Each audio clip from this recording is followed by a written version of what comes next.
अनुमति के जो ग्रहण करे उसका नाम चोर। अनुमति नहीं हो उसकी वस्तु को, उस वस्तु को कोई ग्रहण करे तो वो चोर कहलाएगा।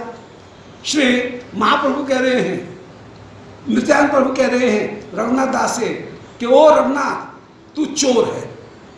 कहने का भाव ये है कि महाप्रभु हैं नित्यानंद प्रभु की संपत्ति, और बिना नित्यानंद प्रभु की संपत्ति के यदि कोई महाप्रभु को प्राप्त करने के लिए प्रयास करे और उनके लिए घर छोड़ छोड़ करके भागे, रघुनाथ दास गोस्वामी ने यही किया कि अनेक अनेक बार घर छोड़ छोड़ करके भागे।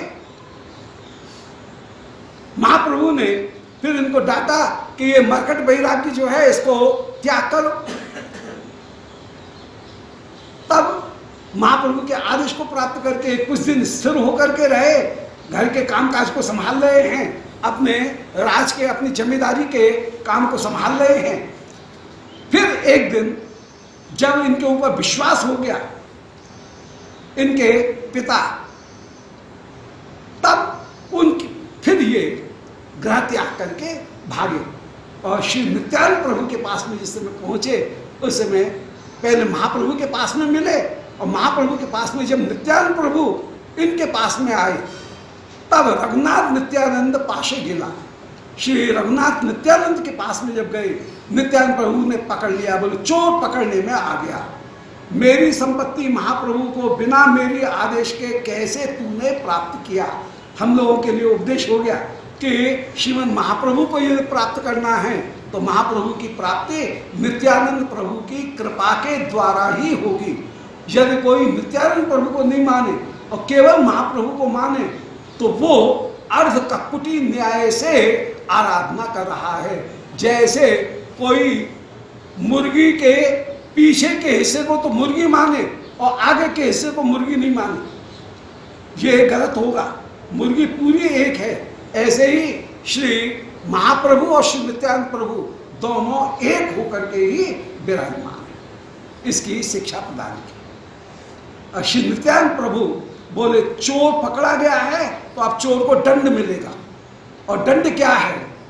वो चोर का दंड यही है कि मेरे जितने भक्तगण हैं इन सबों को तू दही चूड़ा खिला, यही तुझे दंड है। और उस समय दंड महोत्सव श्री नित्यानंद श्री रघुनाथ दास गोस्वामी पाद ने किया। बोलो रघुनाथ दास गोस्वामी पाद की जय, उनके दंड महोत्सव की जय। दंड भी महोत्सव हो गया। ये विरोधाभास है अपने आप में। दंड दिया जा रहा है और आनंद, दंड पाने वाला तो दुखी होता है, परंतु यहाँ पर दंड पाने पर परम आनंद की प्राप्ति हो रही है। जितने भी गांव के जो लोग हैं सारे दुकानदारों का दही मंगा लिया गया। पड़ोस के गांव के दुकानदार को पता लगा, अरे दही वहां पर बिक रहा है, सब अपने अपने दही के कूड़ा ले लेकर के दौड़ पड़े। श्री और आसपास की जितने भी दही, कहीं दही नहीं है, सारा का सारा दही आ गया। बोरी की बोरी आए चूड़ा भिगो करके दही चूड़ा सर्वत्र सर्वत्र सबको बांटा जा रहा है और सब आनंद पूर्वक दंड महोत्सव में सम्मिलित हो रहे हैं। और श्री रघुनाथ दास गोस्वामी जी ने उस समय श्री नित्यानंद प्रभु, उन नित्यानंद प्रभु के आदेश का पालन किया। जितने भी भक्तगण हैं उन सबों की आनंद पूर्वक वैष्णव सेवा करते हुए विराजमान हुए। ये वैष्णव सेवा यदि किसी के पास में थोड़ी सी भी सुविधा है तो जरूर वैष्णव सेवा की प्रवृत्ति रखनी चाहिए। वैष्णव सेवा के द्वारा श्री नित्यानंद प्रभु अत्यंत अत्यंत प्रसन्न होते हैं और नित्यानंद प्रभु की कृपा के द्वारा श्री ठाकुर की कृपा भी अवश्य मिलती है। इसलिए जहाँ वैष्णवगण विराजमान हैं वहाँ पर सेवा करने की प्रवृत्ति भी साधक को अवश्य ही कहीं न कहीं रखनी चाहिए और यथासाध्य वैष्णवों की सेवा, उनके भजन में आनुकूल्य हो, उनकी कृपा मिले, ये अभिलाषा करते हुए वैष्णव सेवा की प्रवृत्ति कहीं न कहीं रखनी चाहिए। नित्यानंद प्रभु ये आदेश प्रदान कर रहे हैं। और श्री रघुनाथ दास गोस्वामी जी का जो चूड़ा महोत्सव है, दंड महोत्सव, वो दंड महोत्सव प्रसिद्ध, जिसमें अन्य सारी सामग्री भी विराजमान है और विशेष रूप से दही चूड़ा उनको सब भक्तगणों को भोजन कराए। तार आज्ञा ले गैला प्रभु चरण। अब श्री नित्यानंद प्रभु की आज्ञा को ग्रहण करके फिर श्री रघुनाथ दास ये महाप्रभु के पास में गए और प्रभु तारे समर्पित स्वरूप स्थान। श्रीमन महाप्रभु ने उस समय रघुनाथ दास गोस्वामी को श्री स्वरूप दामोदर के हाथ में सौंप दिया।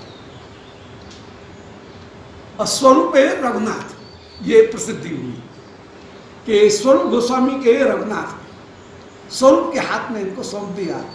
जब तक शिक्षा गुरु की पूरी तरह से कृपा की प्राप्ति नहीं हो तब तक भजन की पूर्णता प्राप्त नहीं। श्री यहाँ पर महाप्रभु एक भजन की पद्धति निरूपण कर रहे हैं कि शिक्षा गुरु के पास में जब सौंपा, श्री स्वरूप दामोदर के हाथ में जब सौंपा, तब स्वरूप गोसाई उनकी कृपा को प्राप्त करके फिर श्री रघुनाथ दास गोस्वामी जी को परम परम संतोष की और पूर्ण भक्ति की, प्रेम की प्राप्ति हुई। तो तार आज्ञा लया गेला प्रभु चौरणे, श्री नित्यानंद प्रभु की आज्ञा को ग्रहण करके तब श्री महाप्रभु श्री रघुनाथ दास गोस्वामी महाप्रभु के पास में गए और महाप्रभु ने इनको स्वरूप गोस्वामी के हाथ में सौंप दिया है। ब्रह्मानंद भारती घुचाई चरणांबर। एक दिन श्रीमद महाप्रभु इनके पास में ब्रह्मानंद भारतीय आए, परंतु ये मृगचर्म पहने हुए चरमांबर। महाप्रभु इनको पहचान गए। किसी ने कहा कि ब्रह्मानंद भारतीय आए हैं और महाप्रभु उनको सामने देख कर के भी कह रहे हैं कि कहाँ हैं, मुझे तो नहीं दिख रहे। सब पहचान रहे हैं परंतु कह रहे हैं कहाँ है, हमें तो नहीं दिख रहे हैं। ब्रह्मानंद भारती समझ गए कि महाप्रभु को मैंने ये जो मृगचर्म पहन रखा है ये अच्छा नहीं लग रहा, क्योंकि ये वैराग्य के अभिमान को प्रकट करने वाला है। इसलिए श्री ब्रह्मानंद भारती उस समय महाप्रभु की दृष्टि से ओझल हो गए और जल्दी से मृगचर्म जो लपेट रखा था उसका त्याग करके श्री स्वरूप दामोदर से ही कहा कि कोई सुंदर वस्त्र हो, रक्त वस्त्र, उसको मुझे दो। और उस वस्त्र को लपेट करके जिस समय आए उस वस्त्र को बहिर्वास पहन करके आए, मृगचर्म का त्याग करके आए। तब महाप्रभु आइए आइए ऐसा कहकर के उनके चरणों में गिरे, उनकी वंदना कर रहे हैं।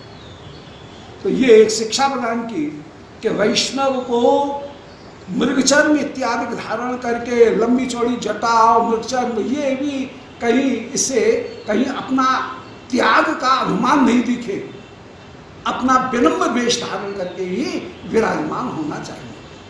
ये ब्रह्मानंद ब्रह्मचारी के चरित्र के द्वारा आपने दिखाया कि ब्रह्मानंद भारती घुचाइल चरमांबर, ब्रह्मानंद भारती के चरमांबर को आपने छुड़वाया और एक मत लीला करे 6 बत्सर। इस प्रकार श्री 6 बत्सर तक श्री महाप्रभु इस प्रकार की अद्भुत लीला करते हुए विराजमान हुए। ये हमने यही तो कहे मध्य लीला सूत्र गण, ये मध्य लीला के सूत्रों का हमने तुम्हारे सामने वर्णन किया।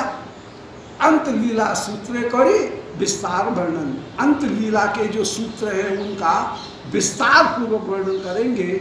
मध्य लीला का ये हमने सूत्र कुछ वर्णन दिए। श्री रूप रघुनाथ पदे यार आस श्री चैतन्य चरितामृत कहे कृष्णता निताय गौर